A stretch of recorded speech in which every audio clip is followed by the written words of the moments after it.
নজর রাখবো সন্দেশখালীর খবরের দিকে। সন্দেশখালীর ঘটনায় এবার গুরুতর অভিযোগ ইডি অফিসারের বিরুদ্ধে। ইডি অফিসারের বিরুদ্ধে মহিলাদের উপর অত্যাচার এবং শিশুদের উপর অত্যাচারের অভিযোগ উঠছে। সন্দেশখালী কাণ্ডে ইডির বিরুদ্ধে মামলার ইতিমধ্যেই এফআইআর এর ইতিমধ্যেই অন্তর্বর্তীকালীন স্থগিতাদেশ দেওয়া হয়েছে এবং সেই স্থগিতাদেশ দিয়েছেন বিচারপতি রাজাশেখর মান্থা। এবার সেই ঘটনাতেই ইডির অফিসারদের বিরুদ্ধে মহিলা এবং শিশুদের উপর অত্যাচারের অভিযোগ উঠছে। পাশাপাশি 1,35,000 টাকা ছিনতাইয়ের অভিযোগ উঠছে ইডি অফিসারের বিরুদ্ধে এবং এই অভিযোগে নাজার থানায় এই বিষয়ে অভিযোগ জানান শাহজাহানের বাড়ির কেয়ারটেকার।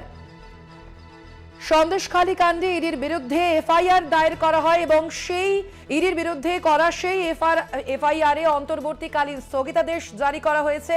স্থগিতাদেশ দিয়েছেন বিচারপতি রাজাশেখর মান্থা এবং সেখানে ইডি অফিসারদের বিরুদ্ধেই নানান রকম অভিযোগ উঠে আসছে। সেখানে একদিকে যেমন মহিলা ও শিশুদের উপর অত্যাচারের অভিযোগ উঠছে, আবার তার পাশাপাশি টাকা ছিনতাইয়েরও অভিযোগ উঠছে ইডি অফিসারদের বিরুদ্ধে।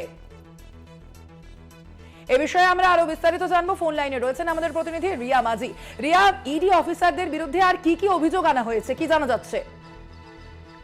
দেখো, তোমাকে জানিয়ে রাখবো যে 5 তারিখে যে ঘটনা ঘটে গিয়েছে সন্দেশখালীতে, তারপরে যে একাধিক অভিযোগ গিয়েছিল, সেই একটি অভিযোগের বিরুদ্ধে কিন্তু চাঞ্চল্যকর যে খবর সামনে আসছে সেটা হচ্ছে যে এই যে শেখ শাহজাহান, তার বাড়ির যিনি একজন গার্ড রয়েছে, পরিচারিকা রয়েছে, তার সেই কেয়ারটেকার একটি অভিযোগ করেছে। তার নাম হচ্ছে দিদার বক্স মোল্লা।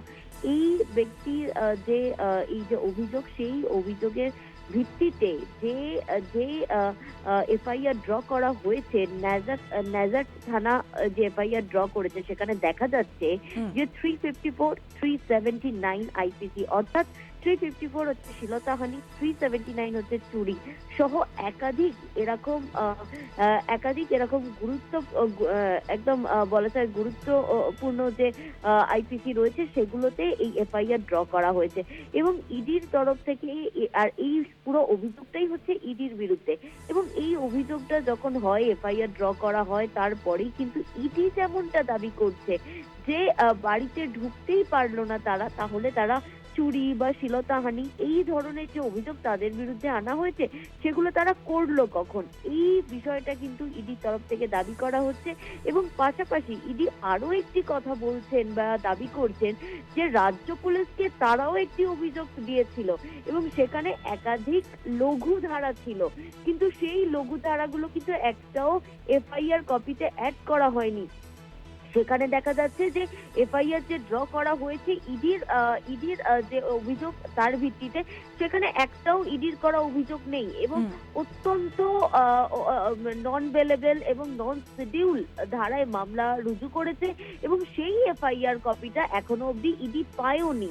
এবং এই যে একাধিক অভিযোগ একদিকে যেমন ইডি করছে, অন্যদিকে রাজ্য পুলিশের দিকে যেটা দেখা যাচ্ছে যে তাদের কাছে যে অভিযোগ করেছে শেখ শাহজাহানের বাড়ি থেকে, সেই অভিযোগটাকে তারা গুরুত্ব বেশি দিচ্ছে এবং সেই অভিযোগের যে এফআইআর হয়েছে, সেটাতে যেটা দেখা যাচ্ছে যে সেই এফআইআর কপিতে কিন্তু একাধিক গুরুত্বপূর্ণ যেসব আইপিসি গুলো রয়েছে, যেমন শ্লীলতাহানি, চুরি, এই বিষয়গুলোকে কিন্তু তারা বেশি হাইলাইট করছে এবং এই জায়গা থেকে দাঁড়িয়ে কিন্তু ফের আরো একবার মতবিরোধ তৈরি হচ্ছে রাজ্য পুলিশ বনাম ইডি।